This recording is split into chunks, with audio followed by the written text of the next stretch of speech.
A mata era antiga, menos velha, como as primeiras histórias que os ancestrais contavam em noites de fogueira. As árvores, altas e fechadas, entrelegavam-se, com raízes grossas, como serpentes adormecidas. Ali, a luz do sol só se atrevia a entrar em pequenas lâminas, finas e tímidas. Alguns diziam que aquela mata tinha vontade própria. Outros, que a mata apenas guardava o que os homens não deveriam encontrar.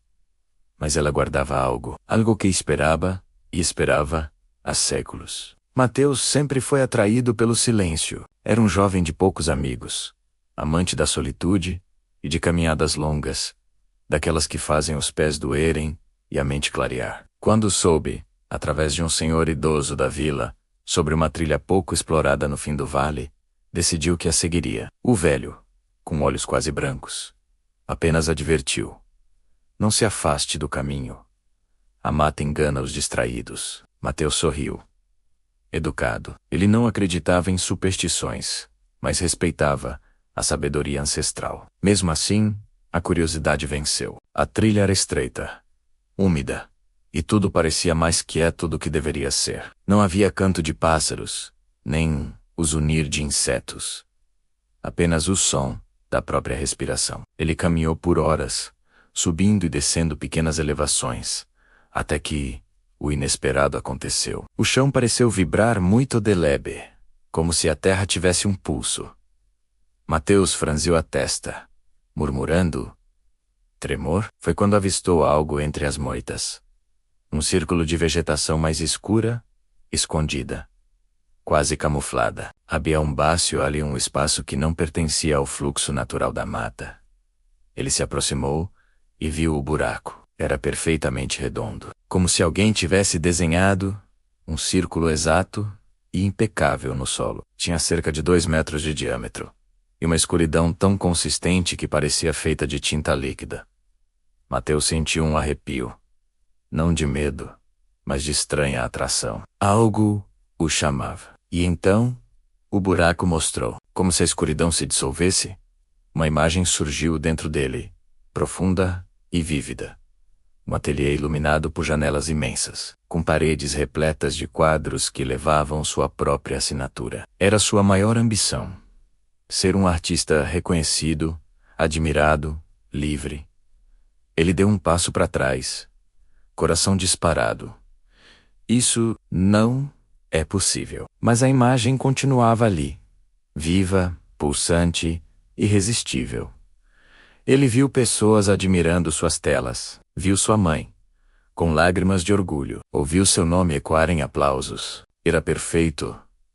Perfeito demais. Mateus sabia que deveria ir embora. Uma parte racional gritava dentro de sua cabeça que aquilo era uma armadilha. Mas outra parte profunda, íntima e frágil queria acreditar.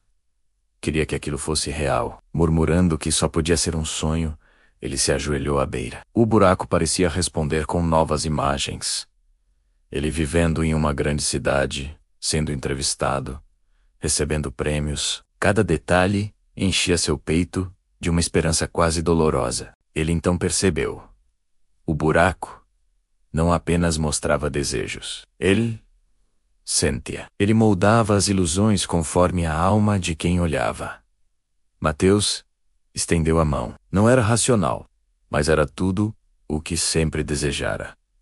E assim, sem mais pensar, ele entrou. O primeiro passo foi como mergulhar em água quente. O segundo, como afundar em algo espesso. O terceiro, como ser arrancado da realidade.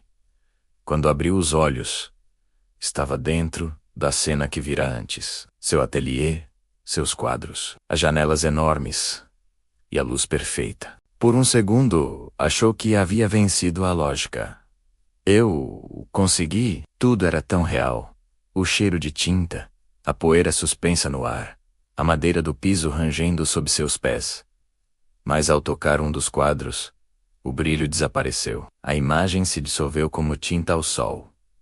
O estúdio escureceu. O piso que parecia sólido derreteu, transformando-se em lama fria. A ilusão começou a ruir. E o buraco mostrou sua verdade. Mateus caiu em uma escuridão viva, que se estendia como um labirinto feito de sombras. Ouviu ecos distantes, vozes de pessoas que nunca conheceu. Rostos sem olhos surgiam nas paredes escuras. Quando finalmente tocou o chão, percebeu que estava preso. A caverna ao seu redor respirava. A escuridão pulsava, e a única luz vinha de fissuras nas paredes, revelando figuras antigas entalhadas nelas. Homens e mulheres, todos olhando para um círculo desenhado no solo, idêntico ao buraco. Uma mensagem estava gravada em letras quase apagadas. O desejo é a porta. A ilusão é o caminho. A perdição é o destino. Ele tentou subir por onde veio, mas não havia mais buraco. Apenas pedra sólida. Os dias seguintes, se eram dias, foram de pura desorientação. Mateus caminhou pelos corredores rochosos, chamando por ajuda. Mas cada caminho levava ao mesmo lugar, o centro da caverna onde a escuridão parecia mais densa. As paredes murmuravam desejos antigos. A caverna parecia se alimentar de sonhos humanos e suas frustrações. Às vezes, a ilusão voltava.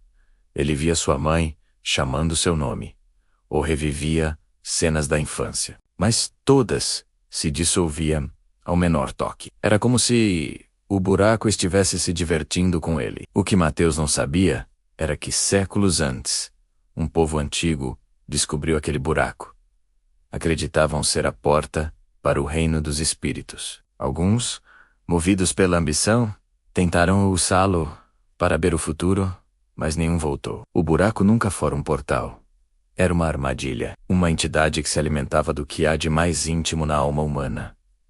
O desejo, ele mostrava o que mais dói, o que mais falta, o que mais se anseia. E quando a pessoa se entregava, o buraco a absorvia, tornando-se ainda mais forte. E a mata, obediente, escondia o buraco, esperando sua próxima presa. Enquanto isso, fora dali, a mata continuava viva.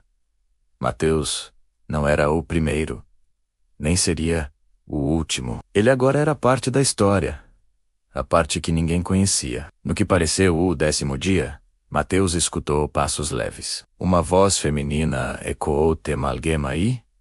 A esperança queimou dentro dele. "Aqui!" ele gritou.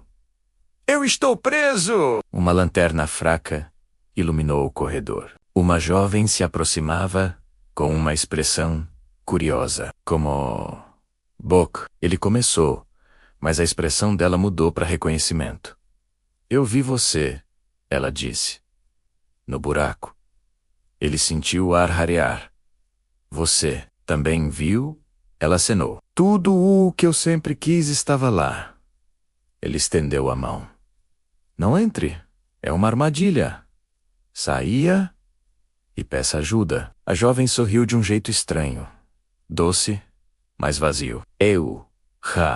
Entrei." Antes que ele pudesse reagir, a figura dela tremulou como fumaça e se desmanchou em poeira. Era outra ilusão. O buraco estava brincando com ele de novo. A sanidade de Mateus começou a se desfazer. Ele já não sabia se estava acordado ou sonhando, se estava vivo ou se o buraco apenas simulava isso. Cada pensamento se fragmentava, cada memória se distorcia. Um dia, ou talvez uma eternidade depois, ele ouviu um som novo. Pássaros. O som veio do alto. Ele levantou o rosto e viu um facho de luz. Uma abertura, pequena, mas real. Alguém estava explorando a mata. E o buraco, faminto, se agitava. Mateus correu, gritou, chutou as paredes com toda a força que restava. "Socorro! Não entrem no buraco!" Mas lá em cima o explorador não ouvia. Só via o buraco, que já mostrava algo para ele. Mateus viu a sombra do homem se aproximar da borda, hesitar, e viu a escuridão abrir seus braços. Não. Mateus chorou, desesperado. Mas o buraco já sabia como terminar aquela história. O homem olhou para dentro, depois entrou. E a luz se apagou novamente. Mateus caiu de joelhos. Agora compreendia. Não havia saída. O buraco nunca deixava suas presas ir embora. Apenas aguardava a próxima, alimentando-se do desejo dos vivos e da frustração dos presos. Um ciclo eterno. Aos poucos, a escuridão começou a envolvê-lo. Ele agora era parte da caverna, parte do buraco, parte da ilusão. E assim permaneceria, até que alguém, em algum futuro esquecido, voltasse a caminhar pela mata fechada e, atraído por algo impossível, descobrisse um círculo perfeito escondido entre as raízes. Um buraco silencioso, escuro e sempre faminto. Obrigado por assistir. Se você gostou dessa história, não se esqueça de se inscrever e deixar seu like para mais contos como este. Até a próxima.